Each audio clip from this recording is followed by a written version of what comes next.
Frères et sœurs, bonjour. J'espère que vous allez très bien. Gloire à Dieu.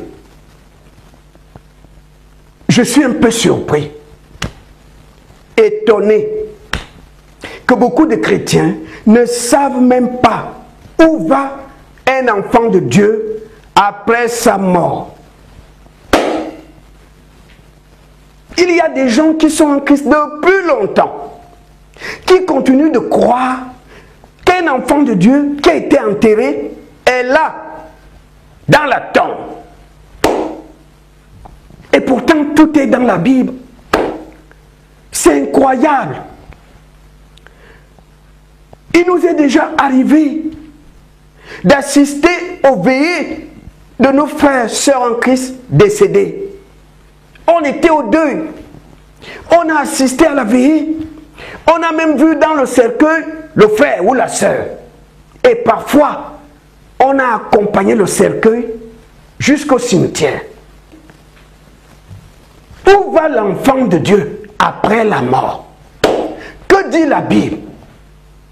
Dans 1 Thessaloniciens, au chapitre 5, au verset 23, la Bible dit que l'homme est composé d'un esprit, d'une âme et d'un corps.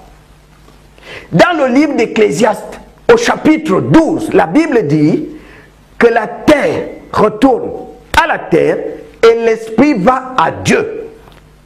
Et Jésus-Christ lui-même, dans l'évangile de Jean, au chapitre 11, au verset 25, a dit: celui qui croit en moi, celui qui croit en moi vivra, même s'il meurt. Donc Jésus nous fait savoir que la vie d'un enfant de Dieu ne s'arrête pas dans le cercueil. C'est la terre qui reste dans le cercueil. L'enfant de Dieu continue à vivre. Frères et sœurs, lorsque Jésus a été crucifié, la Bible nous dit, il y avait à sa droite un brigand, à sa gauche un deuxième brigand.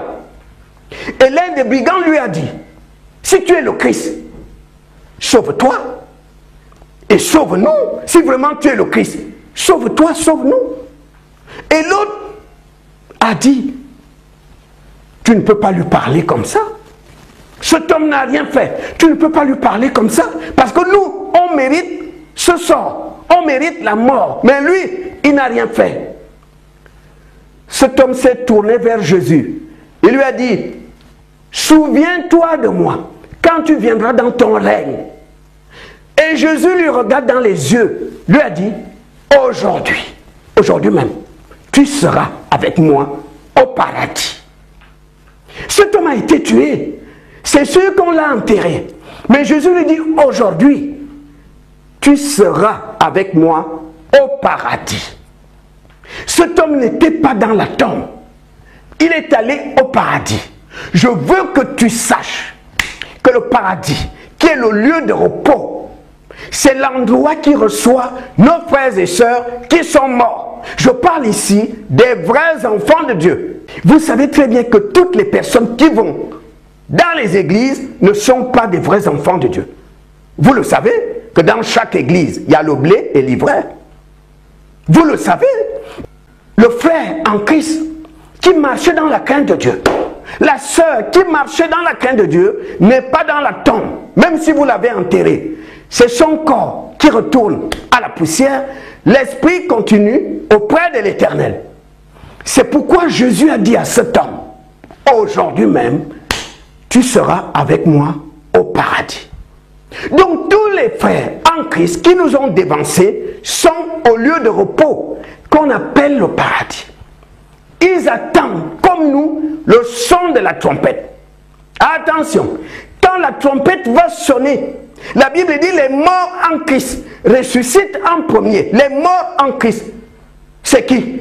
Ce sont nos frères et sœurs qui sont morts et qui avaient Jésus. C'est eux qui sortiront de leur tombe avec un corps céleste. Et ensemble, avec nous, on ira dans les airs à la rencontre de Jésus dans les airs. C'est très important. La Bible nous parle de 3 endroits. La Géhenne, le lac de feu, que certaines personnes appellent aussi l'enfer. Ensuite, la Bible nous parle aussi du paradis et de la nouvelle Jérusalem céleste. Je veux juste que tu saches que les chrétiens, les chrétiennes, les vrais enfants de Dieu, qui sont déjà morts, sont au lieu de repos, que la Bible appelle le paradis. C'est pourquoi Jésus a dit à ce brigand, aujourd'hui même, tu es avec moi au paradis. À l'heure d'aujourd'hui, aucun enfant de Dieu n'est à la nouvelle Jérusalem céleste. Personne. Parce que quand l'épouse de Christ ira dans les airs au son de la trompette, c'est Jésus lui-même qui vient accueillir son épouse. Et c'est Jésus qui amène l'épouse à la nouvelle Jérusalem céleste. Attention, la Bible dit, quand la trompette va sonner, donc nos frères et sœurs qu'on a enterrés sortiront de leur tombe avec un corps céleste et ensemble avec nous, on ira dans les airs à la rencontre du Seigneur. Donc le chrétien qui est mort, ton frère, ta sœur en Christ, est aujourd'hui au lieu de repos où il attend comme toi le son de la trompette pour aller dans les airs. Que Dieu vous bénisse.